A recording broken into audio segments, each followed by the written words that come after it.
ரேணுவின் YouTube channel தானாக video upload ஆன அந்த இரவுக்கு பிறகு அவளது நண்பர்கள் இருவரும் அருண், கார்த்திக் மீண்டும் அந்த மாளிகைக்கு போனாங்க.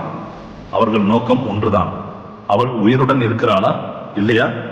அந்த இரவு மாளிகை முழுக்க மழை அடிக்குது. கதவு தட்டிய உடனே தானாக திறக்குது.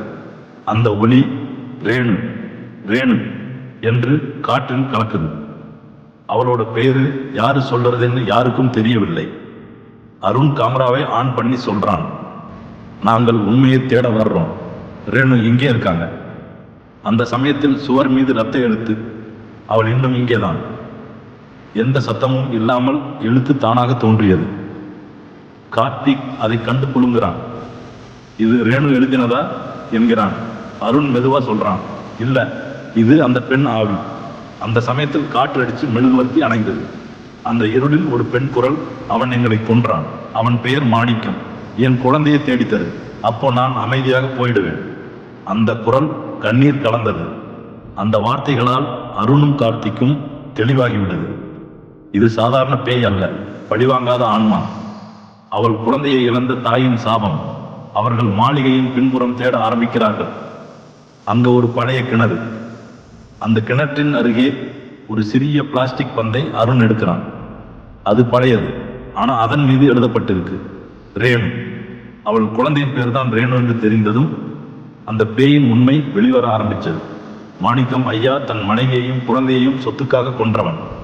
அந்த குழந்தை மரணித்த இடம் அதே கிணறு.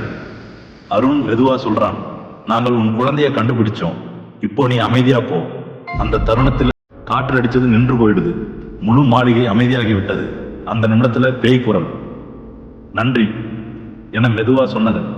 அந்த வார்த்தையுடன் அந்த வீட்டிலிருந்து ஒரு மெழுகுவர்த்தி ஒளி மட்டும் மேலே எழுந்து மறைந்தது. ரேணுவின் நிழல் அந்த ஒளிக்குள் கலந்து மறைந்தது. அவள் ஆவி விடுதலை பெற்றது. அருண், கார்த்திக் இருவரும் கண்ணீர் விட்டார்கள். அடுத்த நாள் அவர்கள் அந்த வீடியோவை யூடியூபில் அப்லோட் செய்தார்கள். அந்த வீடியோவின் கடைசியில் ஒரு வாக்கியம் மட்டும் இருந்தது, சில சாபங்கள் தீர எடுக்கப்படும் நேரம் 100 வருடம் கூட ஆகலாம். லோ எக்கோ ரிப்பீட், 100 வருடம் கூட ஆகலாம். அந்த வீடியோ வைரலானது. ஆனா சிலர் சொல்லுகிறார்கள், அந்த வீடியோ பார்த்த சில நிமிடங்களுக்கு பிறகு அவங்க பின்பக்கம் ஒரே குளிர்காற்று போல நிழல் நடக்குது. அது ரேணுவின் ஆவியா இல்லையா?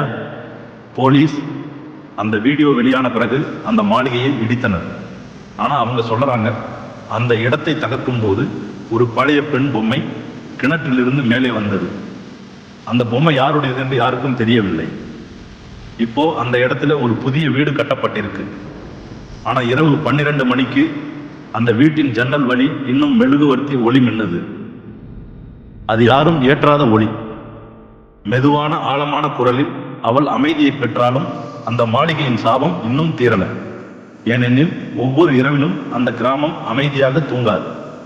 அந்த காற்றில் இன்னும் ஒரு குரல் ஒலிக்குது, என் குழந்தையை பார்த்தீங்களா? இந்த கதை ஒரு உண்மையா, ஒரு நம்பிக்கையா? நீங்கள் நம்புறீங்களா பேய் இருக்குன்னு? கருத்துக்களில் சொல்லுங்கள்.